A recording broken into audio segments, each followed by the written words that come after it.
अस्सलाम वालेकुम friends, welcome to new video. उम्मीद है आप सब खैरियत से होंगे। जो टॉपिक है हमारी आज की वीडियो का वो है डिफरेंस बिटवीन ईओपी और EAP. Let's start. As we know that के ईएसपी की दो टाइप्स हैं, ईओपी एंड ईएपी। आज हम इन दोनों टाइप्स को डिस्कस करेंगे और देखेंगे कि इन दोनों में क्या डिफरेंस है।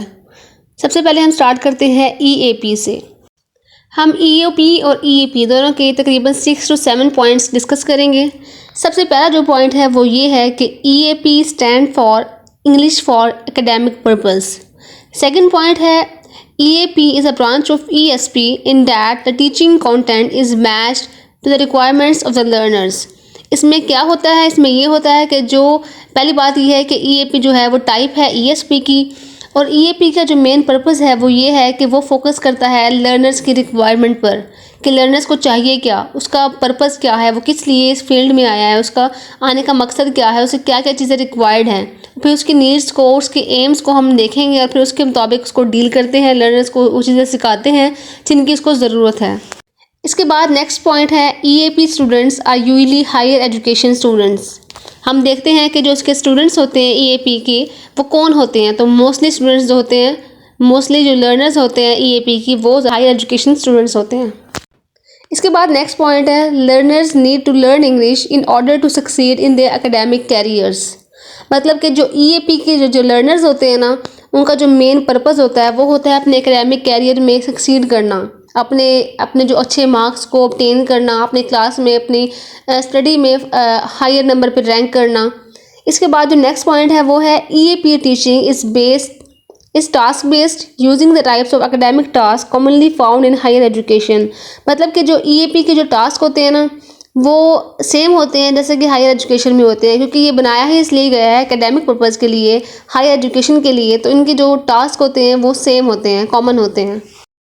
इसके बाद नेक्स्ट पॉइंट है EAP courses is the close attention that is paid to the learners aims and what they are working on studying और प्लानिंग टू स्टडी।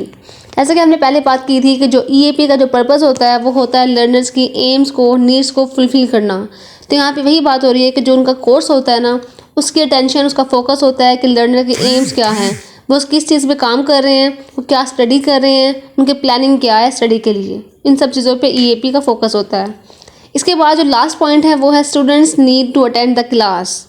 ईएपी अगर कोई स्टूडेंट है वो चाहता है कि वो ईएपी को अटेंड करे, उसको सीखे, तो उसके लिए ज़रूरी है, कंपलसरी है कि वो क्लासेस को अटेंड करे ताकि वो अपने एजुकेशन को बेटर कर सके, उसको बेहतर कर सके। ये थे ईएपी के कुछ पॉइंट्स जो कि शो कर रहे हैं कि जो ईएपी है वो लर्नर सेंटर्ड है, वो स्टूडेंट सेंटर्ड है। उसका जो फोकस है वो स्टूडेंट्स पे है, वो लर्नर्स पे है कि उनके एम्स क्या हैं, उनकी नीड्स क्या हैं, तो वो उनको फुलफ़िल करता है। अब हम डिस्कस करते हैं ईओपी को। EOP stands for English for occupational purpose. EOP is a branch of ESP and covers situation in which learners are studying English for work related purpose. EOP जो है वो सेकंड टाइप है ESP की, और इसमें वो इस सिचुएशन को कवर करते हैं कि जो लर्नर्स होते हैं ना वो इंग्लिश सीख रहे होते हैं अपने किसी काम के लिए, अपने किसी वर्क पर्पज़ के लिए, अपनी प्रोफेशनल लाइफ के लिए। इसके बाद है कि जो EOP होता है, EOP learners are likely to be adults. जैसे हमने पहले बात की थी कि जो EAP के स्टूडेंट्स होते हैं ना, लर्नर्स होते हैं, वो हायर एजुकेशन के स्टूडेंट्स होते हैं, जबकि EOP के जो लर्नर्स होते हैं वो ज़्यादातर अडल्ट्स होते हैं। Learners need to learn English in order to improve their job performance. जो EOP का जो पर्पस है वो ये होता है कि लर्नर्स सीखते हैं इंग्लिश ताकि वो अपने जॉब की जो परफॉर्मेंस है, अपनी जॉब की जो कारकर्दगी है उसको इम्प्रूव कर सके, अपने आप को एक हायर पॉइंट पे लेके आ सकें। इसके बाद है कि EOP was also seen as opportunity for personal development among those who have a long-term goal to improve English communication skills of work and life। यहाँ पे बताया गया है कि जो EOP है ना वो एक अपॉर्चुनिटी है उन लोगों के लिए जो चाहते हैं कि उनकी जो पर्सनल डेवलपमेंट है वो इम्प्रूव हो, और जो उनके लॉन्ग टर्म गोल हैं, मतलब कि वो चाहते हैं कि उनकी आगे ज़िंदगी में कम्युनिकेशन स्किल्स, उनकी इंग्लिश इम्प्रूव हो, उनके वर्क में, उनकी लाइफ में, तो उनके लिए जो EOP है वो एक अच्छा पॉइंट है, एक अच्छी अपॉर्चुनिटी है। They may have not succeeded as a language learner in the past.